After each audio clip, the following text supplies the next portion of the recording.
I have always enjoyed reading. I was a strong reader in elementary school, and I tore through books about the Boxcar Children, the Hardy Boys, and Hank the Cowdog.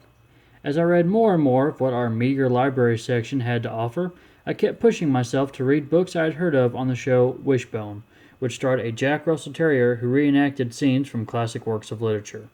I read Tom Sawyer and 20,000 Leagues Under the Sea because a talking dog told me to. By the time I reached middle school, I had my fill of fantasy. I started to read more serious and realistic works, such as Patriot Games by Tom Clancy and The Runaway Jury by John Grisham. I moved away from reading for fun and instead focused on things that were easy to do book reports on, because that was really the only reason anybody gave us for reading. This continued until my sophomore year of high school. It was then that my grandma, who was an English teacher, suggested that I read Catch-22 by Joseph Heller.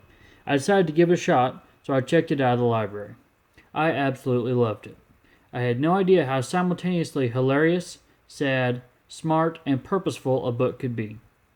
I read it twice before turning it back in. It is still my favorite book. It got me back to reading things that I enjoyed, but that still had a purpose. This led me to read A Clockwork Orange by Anthony Burgess. Even though it was a major struggle to get through, I still felt I had accomplished something after I got through it. I realized that books were meaningful, and sometimes not easy to get through, but that should not discourage us.